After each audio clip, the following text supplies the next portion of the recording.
Happy birthday to you. Happy birthday to you. Happy birthday, dear Ebuka. Happy birthday to you. Happy birthday to the Idol. You didn't sing well. I didn't hear your voice well. Chairman. You're welcome. How are you doing? Happy birthday. I'm good. You know, every year they surprise me on my birthday. So you're And they always try to hide things in the script to make it look like something's going to happen. But I didn't know it was you guys, but I knew something was happening. Oh, wow. Wow. I tell you that this was not a surprise. I've been doing this show for 10 years. What do you expect? At this point, they're still catching me. But it's nice to see you guys. Same here. How are you doing? It's actually pleasant. Nice to be here on your table. I know. How buddy? This feels good. I could get used to this. You should get used to it. I know. But not here. Allow me that you're taking. All right. This one, you came here with paper. Don't worry. We are here for you today. Live here with Ebuka Obi-Uchendu, who is unarguably one of the biggest faces in TV across Africa, asking the right questions and bringing entertainment, the best of entertainment to millions of homes across the nation, and of course, dragging us by our clothes. I'm just doing my job. I know, right? However, what he doesn't know is we're here for revenge and to ask you the toughest questions on live TV. And of course, on what day? His birthday! I need to clap. You're my guy. Your paper is even longer than her own. Oh, no. My name is Beauty Sankura. I'm your guest host. And my name is Prince Nelson Nwarem, and this is Ebuka Birthday Takeover on Robbie Minds. All right. So, Ebuka, how are you doing today? I am actually fine. My birthday was 2 days ago, but it's apparently still my birthday weekend. And It's your birthday over. I think everybody who knows me knows that I don't generally enjoy my birthdays. Why? I think it's a lot of just self-reflection I do, and it gets me in this space where I'm like, there's still so much more to achieve. And yeah, so I get very deep in my head, just trying to figure out, So sometimes months before itself, You don't I was think. like, oh, God, Wow. this thing is coming again. Okay. But yeah, I think this one was a little lighter than usual because I had a quiet day for the most part. So yeah, it wasn't bad. That's nice. So I'm going to be asking you your first question today. Are you ready? Very ready. Okay. So, Ebuka, tell us, who's your favorite Big Brother housemate of all time? And I'm not trying to be political, but I don't have one. Okay, give us two or top three. We were prepared for you. We came prepared. That will be your answer. I can give you a number of Okay. people. Of people. Okay, cool. We'll take it. It was Gideon who was in my season. Okay. He was amazing. Okay. I have liked everybody who surprised me, you know, because I get a lot of your profiles before the show starts, and I think this person go dry. So the ones who end up going in and I'm like, oh, okay, I didn't see that coming, have been quite interesting, and you were one of them. Because I thought you were going to be a dead babe. You were not so dead. But Wow. Ouch! What thanks?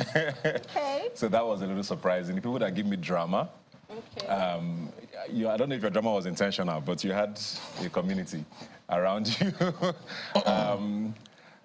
I've also enjoyed people who play the game. Ebuka, you're being political. No, wait, let me finish. No, I'm going to give you names. We need the names. I've given you 3 names already, but it's like people who come in and play the game. The one thing I've grown to like a lot less over the season is people who come in and say, I was just myself. It's a good thing, but I also see that there's money to be won. Yeah. How do you not come in with a game plan? I mean, I'm guilty. Yeah, you know, I always feel like if you're coming to win 100 million naira, whatever it is, there should be some plan. Yeah, And we don't get that very often. Pere gave us a bit of that, then sort of disappeared at some point when I dragged him small, and he just, you know, sort of chilled. I like people who play the game and stick with it. Miracle did that quite a bit. Miracle and Toby in their season, they had a bit of a competition that was very interesting, but they also had Woman Matter around them that is always disturbing you people. But I don't know if that's the thing. I like people for different things. Okay. So it's hard to say that I have a favorite person, to be honest. Oh, okay, Yeah. that's fine. But all I heard from everything he said was Beauty Tukura is his favorite husband. It's fine. So, It's fine. Prince, thank you. Yeah, so for someone who has a lot that you do on TV, what's that one ritual that you've stuck with for years that keeps you motivated, that gets you ready for your day? Outside of work? Like every day? Yeah, like what's the one ritual you do every day? Just something that you do every single day. I drink coffee every day. I don't know if that's a very good habit.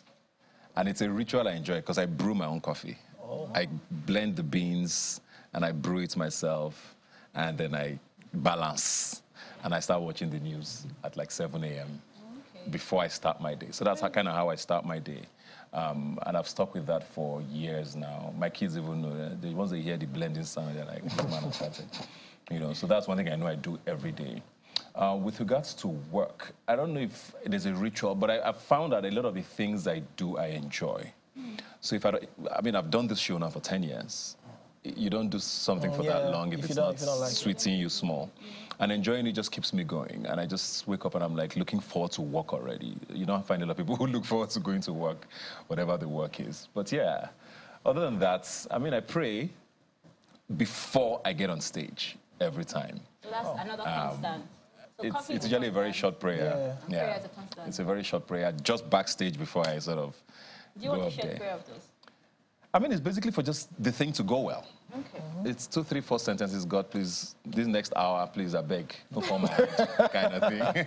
Especially when it's live TV. This is live TV now. Big Brother is live. Shows that are live, you can't take anything back. So it's just like, can this hour just go without any tabon? And, because it takes one slip up and everything crashes. Okay. So, Ebuka, how do you find the balance between being a father, a husband, and being the most sought-after media personality across Africa? You're the hottest. You're the dog of TV. No, to be honest. I like that you ask that, because people don't ask men that a lot. They tend to ask women that a lot, and I find that sometimes it's almost as if it's only women that have families. They do a lot of the work, let's be honest. But balance for me is very... I think it works because of the kind of family I have, right? I have kids who are a lot wiser than their age. So it's easier to explain things to them even if you're not around. They understand it. I also have a wife who I say is the kindest human being in the world. And she has sort of gotten a sense of what my routine and my life is like. When we got married, she'd do like, what's this? Smart in your house, smart in your house, smart in your house. But we understand each other now. We're able to balance each other. When one is not around, the other person takes over, and it works very well for us. So I can't do it without my wife. That's the honest truth. But at the same time, I also, with my work, I separate them almost cleanly, which is why most times you go on my social media pages, you see just sprinklings of my family there. Because I like to keep my public life public and my private life is private. So when I go home and I come out and I'm in my boxers alone, I know that they can judge me all they want, but I'm in my safe space. So I like to keep my home. And separating that has been very, very key for me. I've been married now going on 8 years.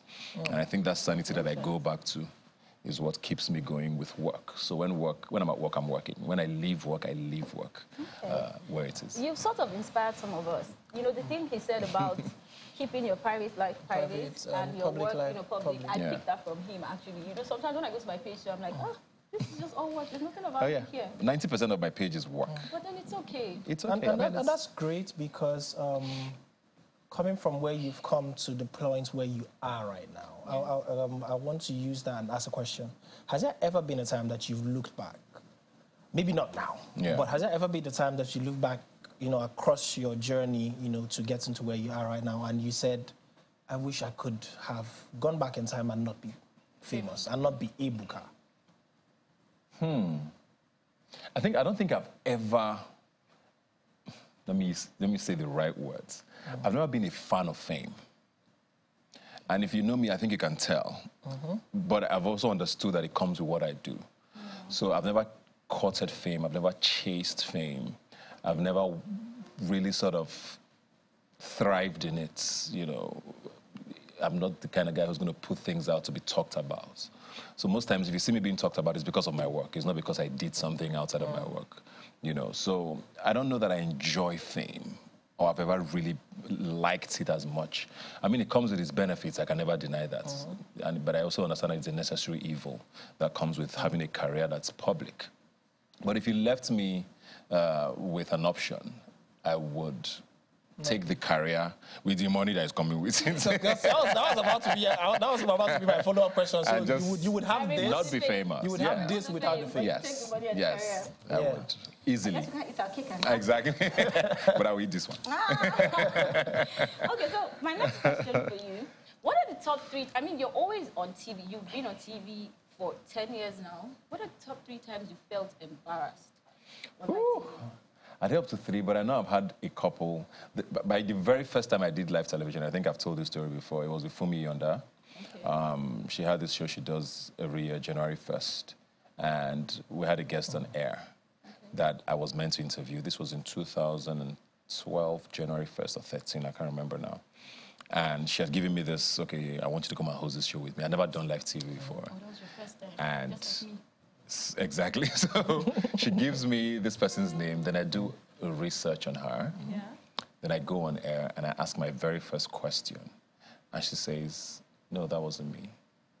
I had researched somebody completely different from her. It was my first time, my first question, my first sentence on live TV. Wow. And it was wrong. And it was the wrong person I was talking to. And till today, it still haunts me. I've been there. You know, I know. We saw your own. I remember. You know what? We saw your own. So everybody goes through those moments. Yeah. But that day just taught me, you know what? I think it also helped, because I kind of carried on with the interview, but I think that has also helped me a lot more with freestyling, which is why even with like a show like Big Brother, when some of you have sharp mouths and give me, I'm able to quickly have a response, because that's what it does to you, to think on your feet in the moment. And you know, so that one definitely, I remember it every time. And I've not met her since then. I think she moved out of the country. She's an author. I don't say I know verse because it was supposed to be her moment, and I ruined it with the opening sentence. It was very bad. Yeah. All right. So with you also being one of the most fashionable people in Africa. Amen. With you in Africa, we can't take it away from you. You're always cleaning with styles, different outfits. You can do it all, basically. Who would you say is your favorite designer? I think that's easy. Everybody knows Atafo. Atafo is. Okay, I think he's easily the best menswear designer on the continent.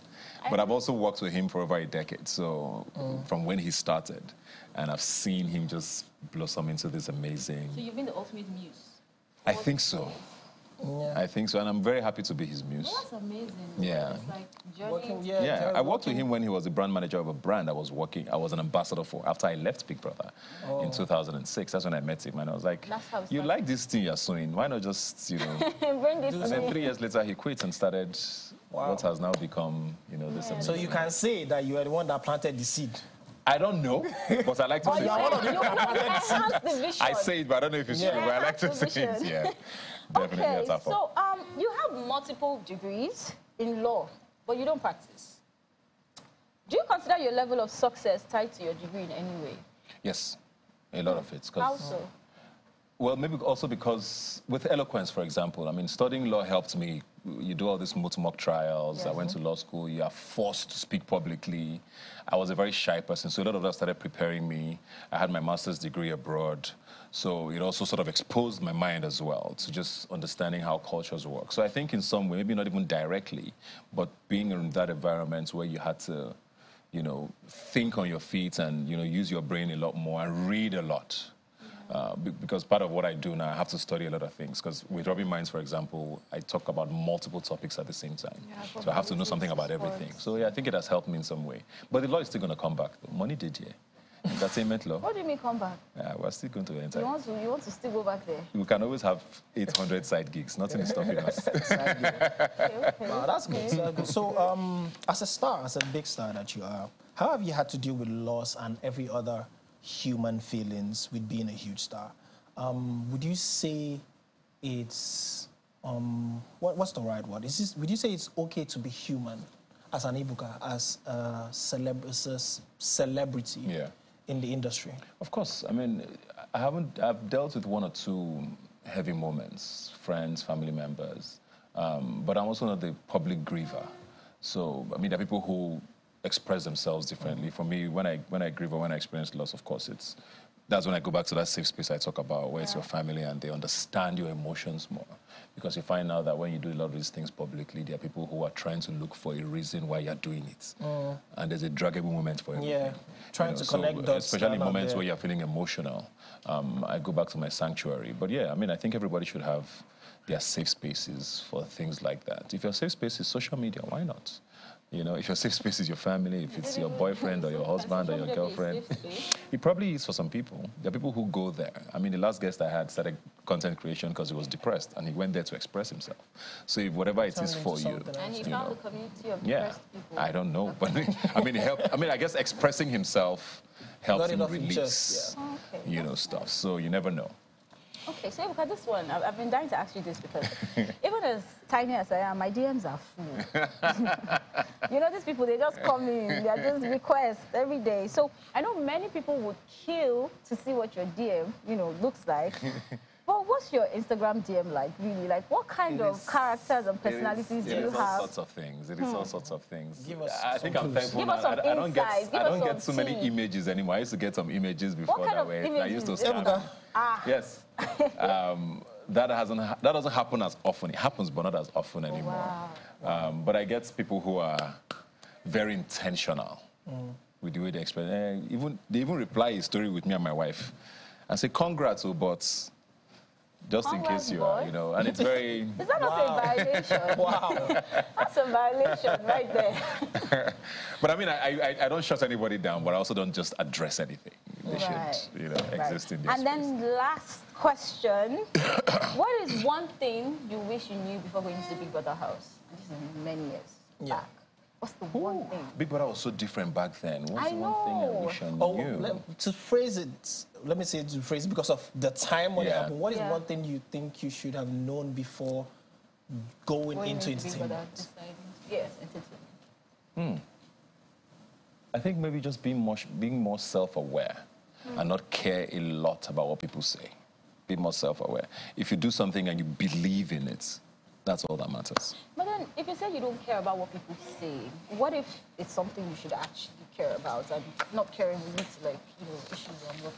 I mean, there are things you should care about. And so I keep going back to this safe space and the people who you should listen to. Because you can't listen to 1 million people. If you have 1 million followers or 500,000 followers, you can't listen to every single opinion. If it's something you're sure of and you know it's in your heart, it's the right thing, people are going to want to debate that with you. It's not in their place to tell you that. But if it's something you feel you can change about, speak to your community and people around you, and then maybe you can address it. But I'm not a huge fan of taking too many opinions on my life. Okay. All right. Thank you very much. Thank you very much. That was so I can go and eat my cake now. Yes, we can all go and eat your cake together with you, Ebuka. Thank you so much for being our guest. For joining us on this episode of Taking We shouldn't come back. Over. Robbie Miles with Ebuka. We'll come back. I really appreciate it. Thank you. So much. Nice one, man. That was good.